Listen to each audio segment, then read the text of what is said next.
इति पिशो भगवानः सम्मा सम्बुद्धो विद्याचरणसम्पन्नो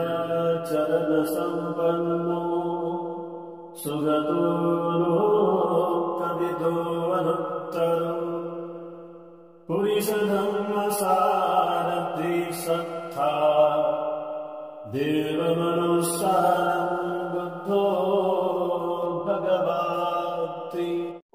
तस्स भगवतो अरहतो सम्मा सम्बुद्धस्स आरोग्य परमालाभ संतुष्टि परमं धनं विशासा परमं याति निब्बानं परमं सुखं वदन्ति बुद्धा।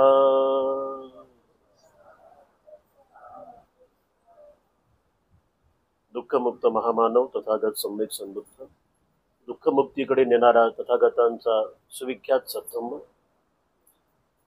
तथागताच्या सुविख्यात सद्धम्माचा प्रचार आणि प्रसार करणारा तथागत निर्मित पवित्र भिक्खू संघ,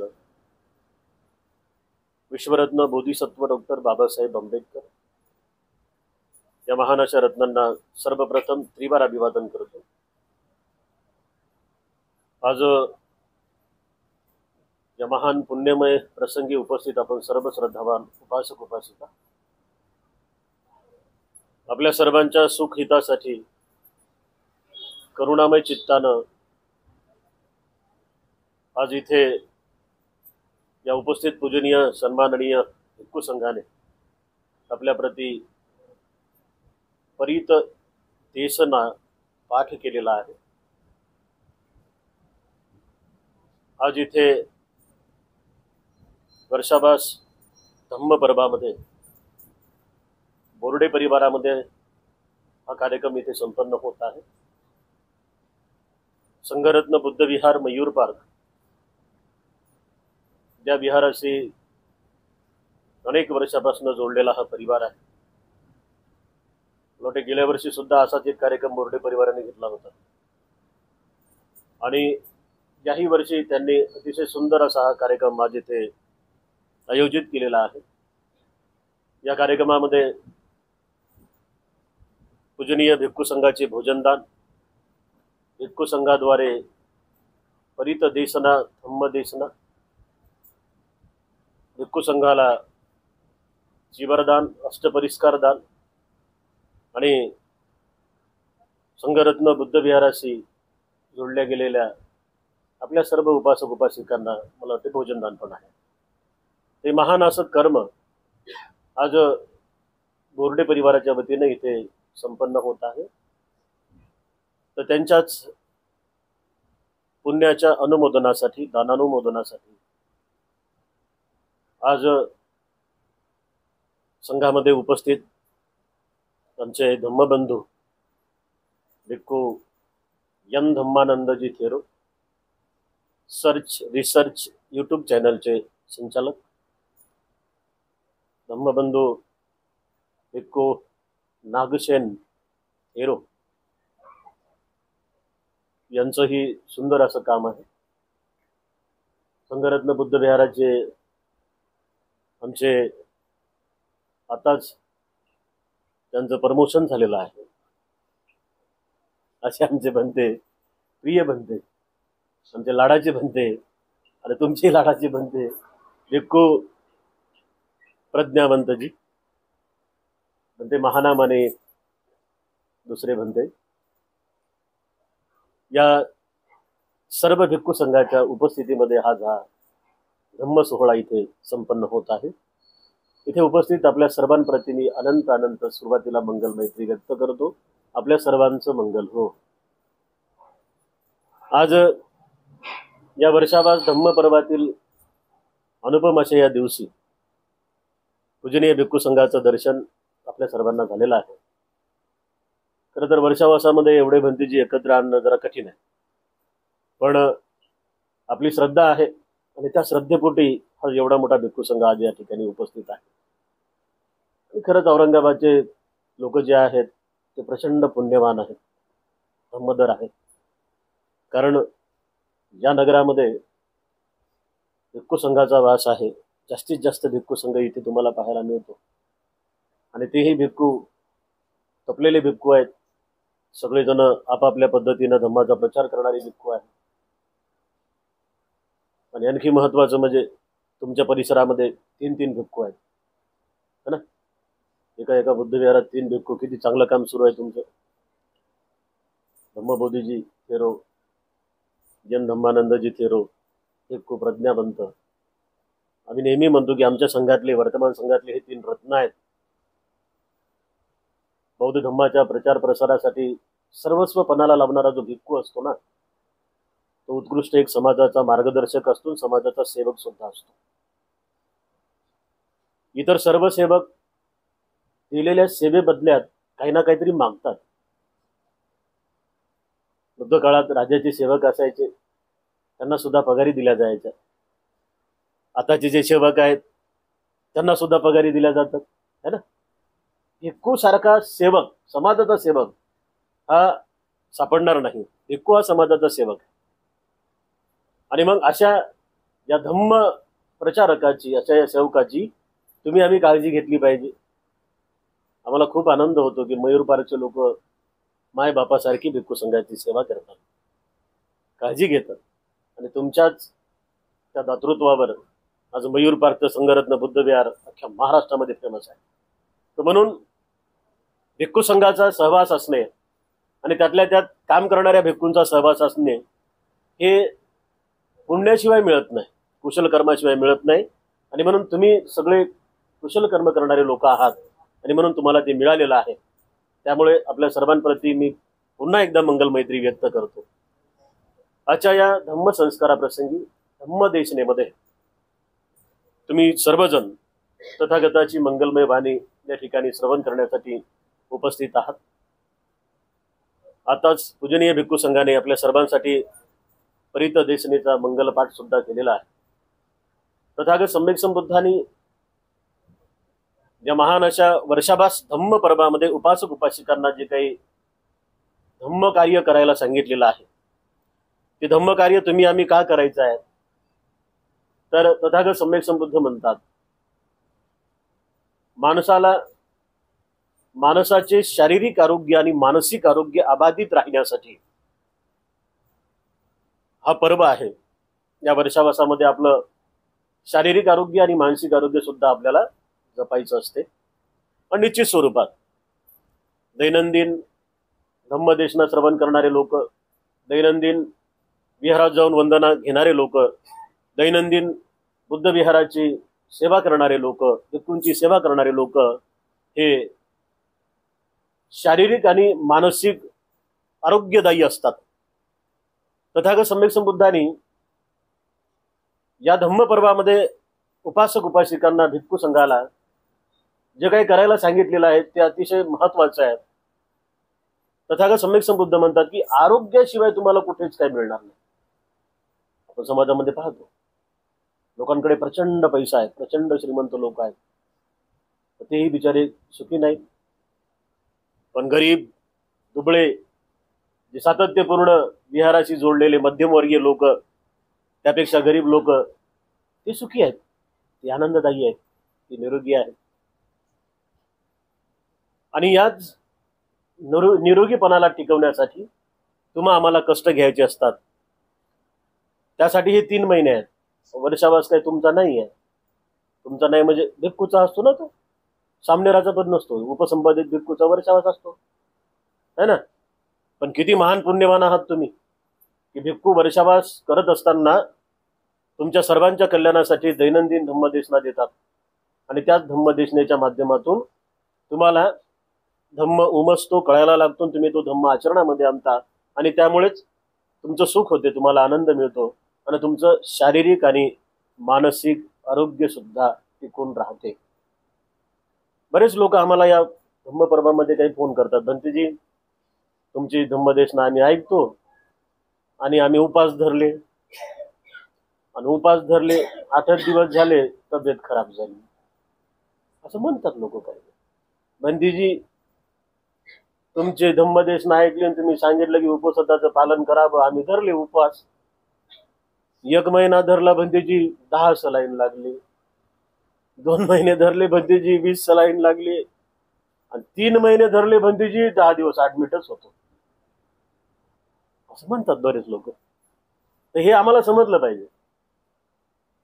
धम्माचं पालन करणाऱ्या लोकांचं आरोग्य अबाधित राहतं, परंतु धम्म हा नीटचा पहिले समजून घेणं फार गरजेचं आहे.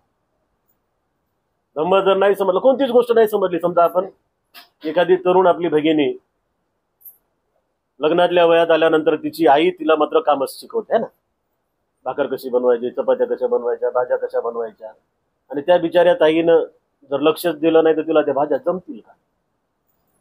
नाही का? म्हणजे रोजच भांडण नवऱ्याची आणि बायकोची, भाजीच नाही बरोबर बनवली. वरवरच्या या आयुष्याला सुखी बनवण्यासाठी, बघा अतिशय महत्वाचं आहे, वरवरच्या या आयुष्याला सुखी बनवण्यासाठी आम्हाला क्षणोक्षणी काही ना काहीतरी शिकायचं आहे, लक्षात ठेवायचं आहे आणि त्याला सरावामध्ये आणायचं आहे, है ना. रेसिपी पाहून बनवलेली भाजी होते का बरोबर? फिसकतेच. नाही फिसकत? फिसकतेच. रेसिपी पाहून बनवलेलं काय ना काहीतरी होते. पण एखादी बिचारी मायामाऊली सुगरण असते, सुगरण, ती करताना चाटूनही पाहत नाही, तरी पण तिच्या हाताला चव असते, है ना. तिला माहित आहे मीठ किती टाकायचं, तिला माहित आहे चटणी किती टाकायची, तिला माहित आहे तेल किती टाकायचं, पण तिला माहित आहे घरच्या लोकांना भंतीजीला कशी आवडते, ती तशीच बरोबर बनवते आणि लोक खाताना तृप्त होऊन जातात. तिच्यासाठी मंगल मैत्री देतात, है का ना. म्हणजे एखाद्या माणसाला जिंकण्यासाठी किंवा त्याला त्याच्या कुशाग्र चित्ताची मंगल मैत्री आपल्याकडे आणण्यासाठी आपल्याला त्याला प्रसन्न करायचं असते, तेव्हा तो मैत्री देतो, लक्षात. तर इथे आम्ही आरोग्याविषयी बोलत आहोत. मी आताच तुम्हाला सांगितलं की लोक बरोबर समजून घेत नाहीत आणि न समजल्यामुळे त्यांचे आरोग्य टिकत नाही. आता जुनी पुराणी जी काही संस्कृती आलेली आहे हजारो वर्षापासून या जम्बूद्वीपामध्ये, या भारतामध्ये, लोकांना असं वाटतंय की उपाशी राहणं म्हणजे देवाकडे जाणं आणि उपाशी राहणं म्हणजे बुद्धाला समजून घेणं. उपाशी राहण्यावर काय मिळणार आहे का? आमचे सिद्धार्थ गौतम 6 वर्ष उपाशी राहिले, काय भेटलं त्यांना? सोडावं लागलं ना शेवटी. मग काय करायचं आहे? आर्य उपोषण व्रताचं पालन करायचं आहे. भंतेजी तुम्हाला नेहमी सांगतात, तुमची शिबिर ऑनलाईन चालतात, किती सुंदर. तर हे करत असताना समजा धम्म आचरणात आणताना आरोग्य जर टिकत नसेल तर मग कुठंतरी चुकू लागलं, कुठेतरी चुकू लागलं.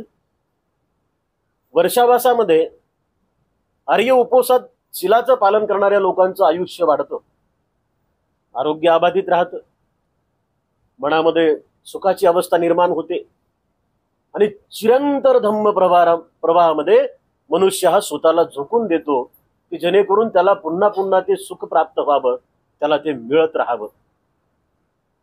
यासाठी सगळ्यात महत्वाची गोष्ट आहे, आम्हाला 3 महिने तपायचं आहे. किती महिने? 3 महिने तपायचं आहे. आणि 3 महिने तपत असताना कसं तपायचं आहे? धरसोड नाही. असे फोन येतात आम्हाला, बंतेजी 8 दिवस केलं तर चालेल का? 15 दिवस केलेलं चालेल का? आणि 1 महिना केलेलं चालेल का? असं म्हणतात लोक. आम्ही म्हणतो, आई 1 दिवस केलं तरी चालेल, काही हरकत नाही. का अवघड आहे का त्याच्यात? काही तो जबरदस्ती आहे तुमच्या? नाही, 3 महिने तुम्हाला करावंच लागेल, नाही तर मग तुमचं कल्याण होणार नाही, असं नाही. पण ज्याला सर्वाधिक मनाचं आणि शरीराचं आरोग्य कायम ठेवायचं आहे, त्याच्यासाठी हा धम्मपर्व आहे. त्याच्यासाठी हा धम्मपर्व आहे. महिन्यातले 4 दिवस तर आहेतच आहेत. आता सिद्धार्थनगरला आम्ही 3 महिन्यामध्ये 24 शिबिराचं आयोजन केलं. 2 वर्षापूर्वी मी तिथं वर्षावास करत असताना बुद्धविहारामध्ये साधबाया यायच्या आणि त्यातल्या 7च्या 7:30 पुढंच होत्या. पण तरी आम्ही शिकवलं त्यांना लोकांना गोडी लागली आणि बघा आता किती सुंदर लोक दिवसभर येऊन तपू लागले. हे महत्वाचं आहे. 50-60 लोक जोडणं है ना. धम्म लोकांना बरोबर विहारात आणतो. जेव्हा लोकांना असं वाटते की नाही रे आता सगळं काही करून थकलेले आहोत आणि आता बुद्धाचा मार्ग. पण बुद्धाचा मार्ग कसा आहे? बुद्धाच्या मार्गामध्ये धरसोड नाही जमत. नाही जमत. धरसोड जमते का? नाही. धरसोड केली की मग पुन्हा आपण रिटर्न होतो. ते स्पर्धा परीक्षांचा अभ्यास करणारे पोर त्यांनी जर रेग्युलर अभ्यास नाही केला तर मग काय होते? ते सक्सेस होत नाहीत ना. इथे सुद्धा धम्म हा सरावाचा भाग आहे. तो वाचण्याचा भाग नाहीये. लक्षात. धम्म हा पूजण्याचा भाग आहे का? समजा आता ग्रंथ आहे, आपण एखादा ग्रंथ त्याला बुद्धाच्या समोर ठेवलं त्याची पूजा करत राहिलो आपण. बुद्ध आणि त्यांचा धम्म रोज फुलं, बुद्ध आणि त्यांचा धम्म रोज अगरबत्ती मेणबत्ती, आणि आता ग्रंथाला पुजल्यामुळे माझं कल्याण झालं पाहिजे असं आहे का?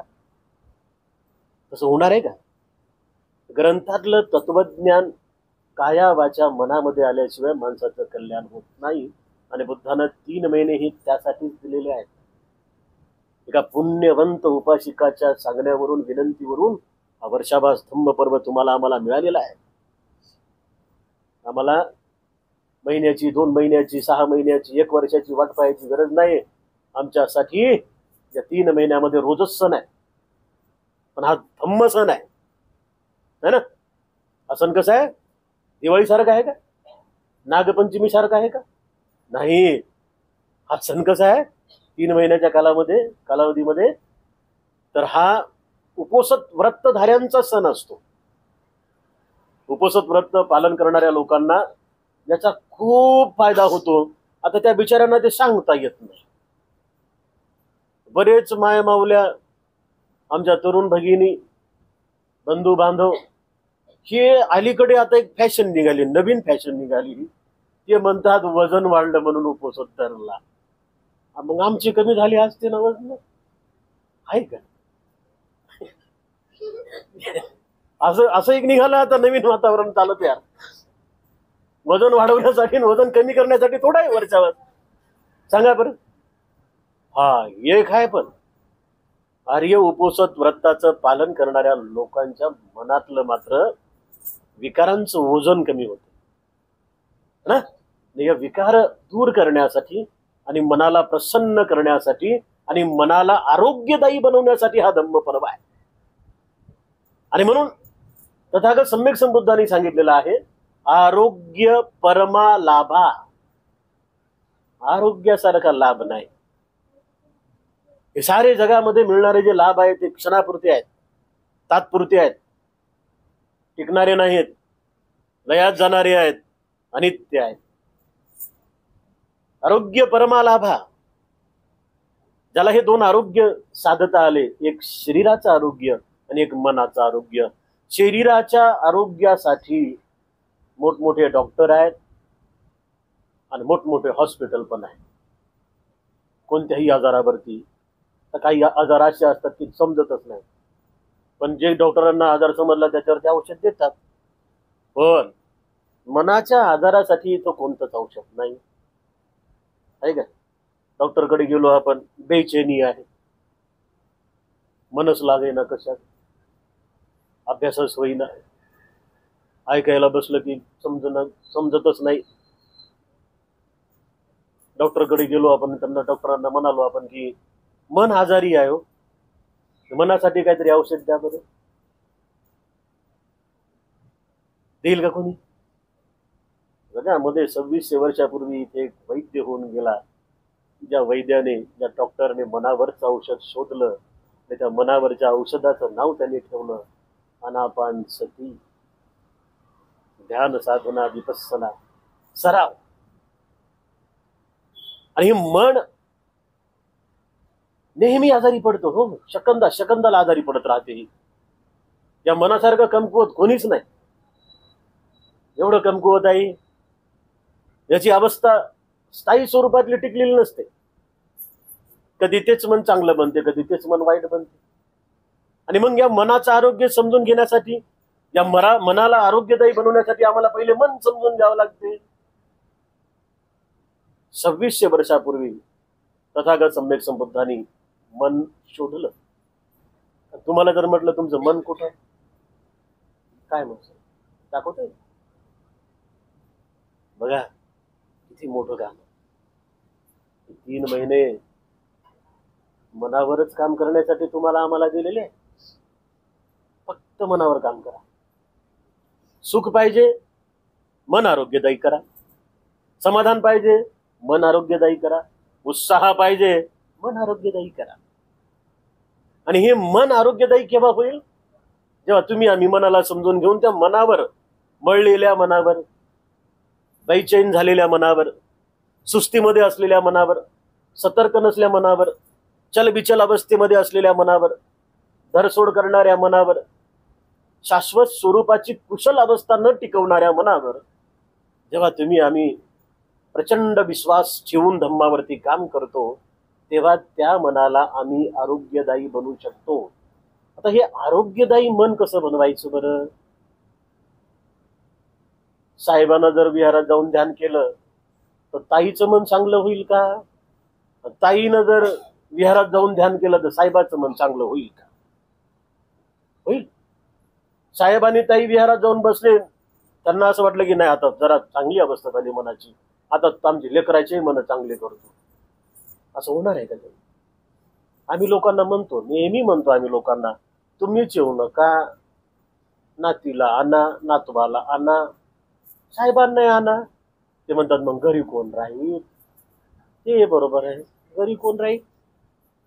आम्ही म्हणतो घराला कुलूप लावा, मग सगळेजण या. ते म्हणतात मग चोर आले तर मग. असं आहे ना. म्हणजे ज्याच्या त्याला मनाचं आरोग्य अबाधित ठेवण्यासाठी ज्याचा त्यालाच प्रयत्न करावे लागते. कोणी कोणाचं मन शुद्ध करू शकत नाही. हो, पण हे काय, माणूस इतरांचं मन मात्र वाईट बनवू शकते, गढूळ करू शकते, है का नाही? इतरांचं मन बेचैन करू शकते. इतरांच्या मनाची सतर्क अवस्था आम्हाला दुभंगवता येते, पण इतरांचं मन आम्ही स्वच्छ नाही करू शकत. कालच आम्ही 2 दिवसापूर्वी शिवली यांची जीवनकथा लोकांना शिकवली. मोगलल्यांचे एक उपासक आहेत. बघा किती सुंदर असं एक उदाहरण आहे. मोगलल्ल्यान, महामोगलल्ल्यान भंतीजी यांचे एक उपासक आहेत. ते म्हणतायत की ठीक आहे, आमच्या 7 दिवसाची भोजनदानाची तारीख आम्ही सुप्पवासा हिला देतो, शिवली माता सुप्पवासा, पण माझ्या 3 अटी आहेत. मोगलल्ल्यान म्हणतात सांगा उपासक तुमच्या अटी काय? ते म्हणतात पहिली अट अशी आहे माझी की मी मेलो नाही पाहिजे 7 दिवसापर्यंत. दुसरी अट माझी अशी आहे की भिक्खू संघासाठी, त्यावेळेचे काय भिक्खू संघ कमी असायचा का? आहे का नाही? त्यावेळी किती लाखांना भिक्खू असायचे. आणि मग मी एवढे काही जे साहित्य आणलेलं आहे भोजनासाठी 7 दिवसाच्या, ते माझं खराब नाही झालं पाहिजे. भाजीपाला, तेल, डाळी पिळी काय असतील ते. आणि तिसरी माझी एक आट आहे, इथे समजते मनाचं आरोग्य. तिसरी माझी आट अशी आहे, बुद्ध धम्म आणि संघावरची माझी श्रद्धा ढासळता कामा नाही. या जर 3 अटी गुरुवर्य आपणास मान्य असतील तर मी माझी 7 दिवसाची ही तारीख, भिक्खू संघाच्या भोजनाची तारीख, मी सुप्पवासा हिला द्यायला तयार आहे. त्यावेळेस महामोगल्ल्यान त्यांना बोलताना म्हणतात की उपासका रिद्धी सिद्धीवाले आहेत, ते पण तपलेले आहेत, प्रचंड ज्ञानी आहेत आणि क्षणाक्षणाला माणसाला स्कॅन करणारी आहेत. भिक्खूमध्ये ती कला आहे. आम्हाला पटकन समजते कोणाला समजू लागलं कोणाला नाही समजू लागलं. आम्हाला हेही समजते कोणाला पटू लागलं कोणाला नाही पटू लागलं. आणि आम्हाला हेही समजते की कोण कोण फक्त बसूनच आहे. आम्ही लय हुशार असतो. आता महामोगल्ल्यान हे सुद्धा हुशार होते. त्यांनी काय सांगितलं त्या उपासकाला, चल ठीक आहे, तुझ्या 2 अटी मान्य करतो. तुझ्या जीविताला काही होऊ देणार नाही, म्हणजे तुला मरण येऊ देणार नाही, तुझं हे साहित्य खराब होऊ देणार नाही. पण भल्या माणसा 3री अट मात्र मान्य नाही, कारण मनाचं आरोग्य ज्याचं त्यालाच ठेवावं लागतं.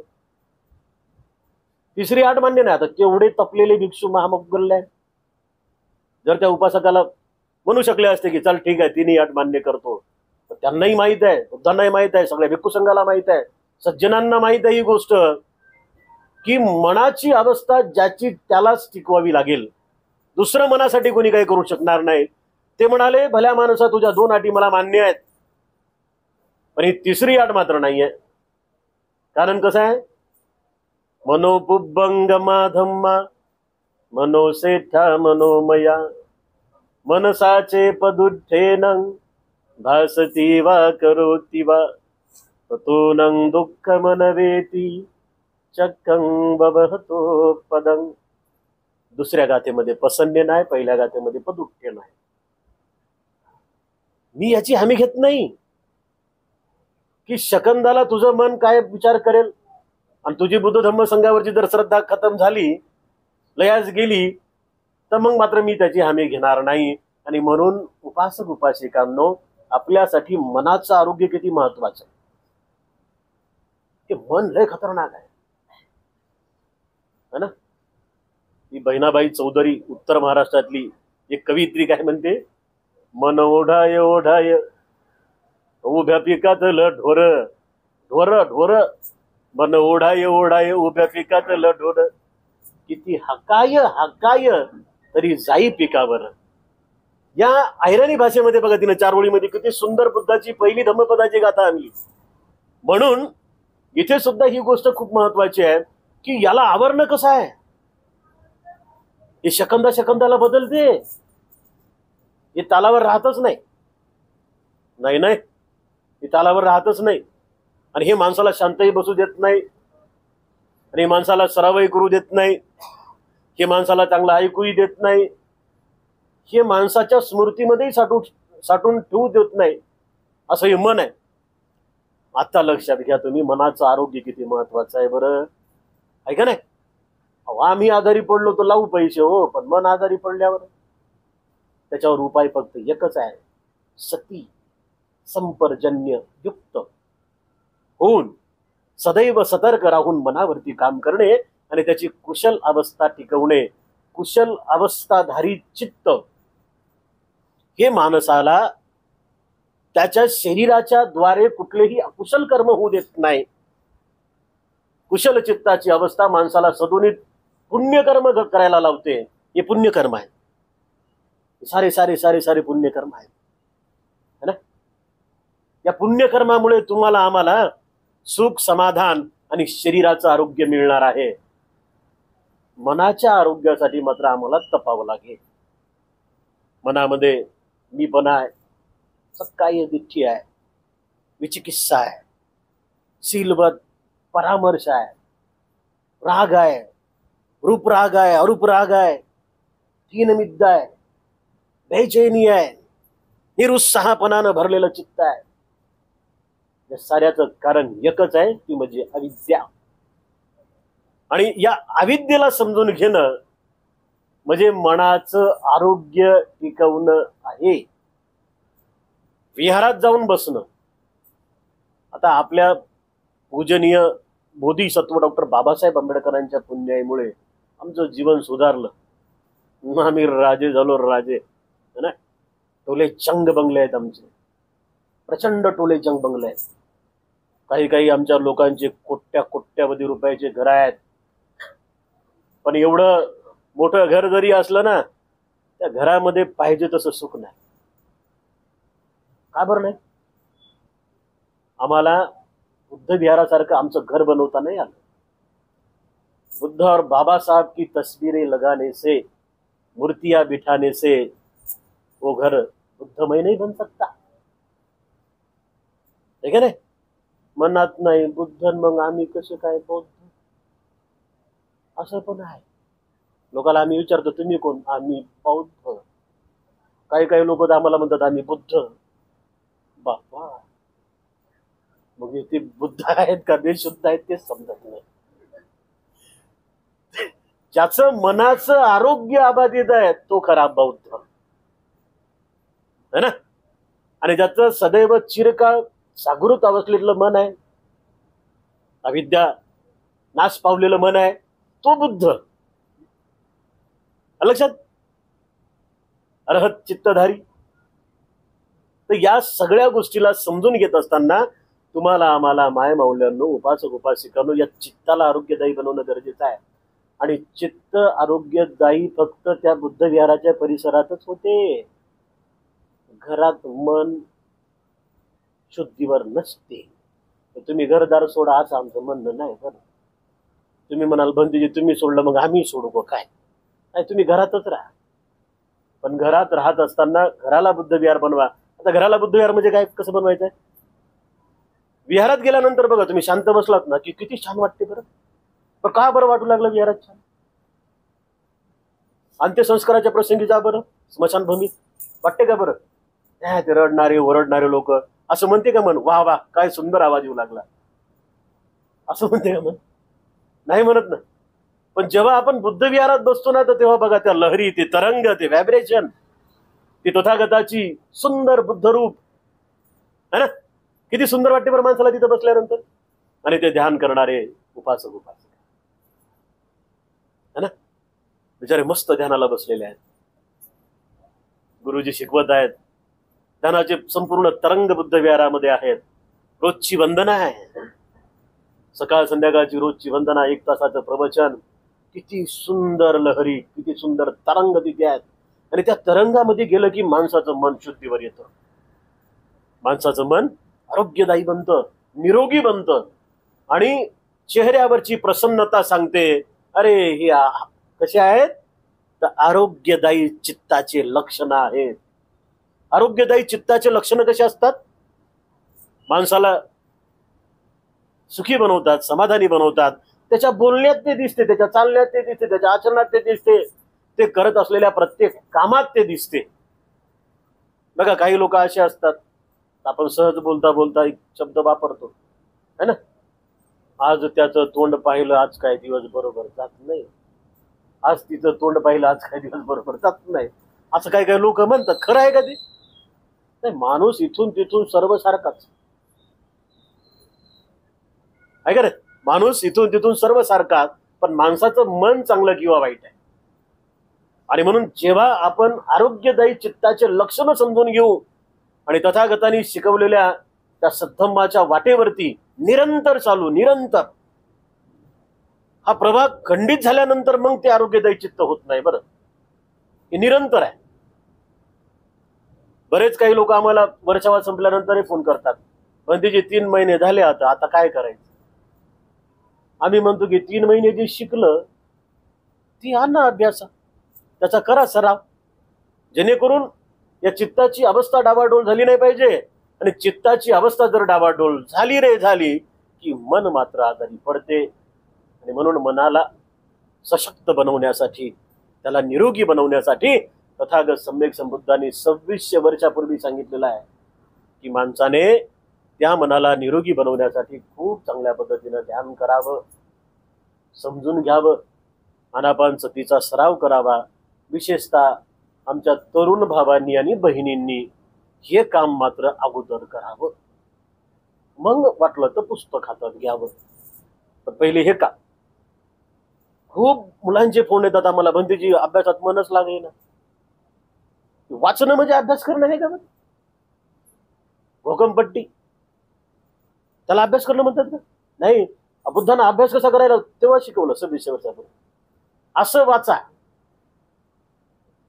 है ना, असं वाचा की पुन्हा पुस्तक हातात घ्यायचं कामच नाही पडलं पाहिजे. तो सराव विश्वरत्न डॉक्टर बाबासाहेब आंबेडकर यांच्या चित्ताचा होता है ना. तो सराव कोणाचा होता.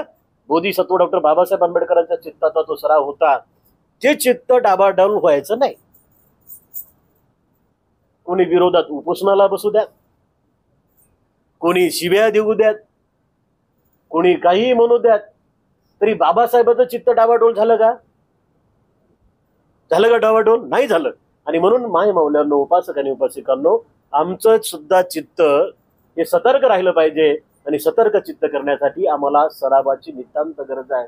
आणि आपल्या सर्वांच्या पुण्यकर्मामुळे आमच्याकडे सुंदर असं विहार सुद्धा आहे, तिथे ध्यानाची सुद्धा खूप चांगल्या पद्धतीची व्यवस्था आहे. तर त्यामुळे आपण नित्य नियमानं जेवढा वेळ जमेल तेवढा वेळ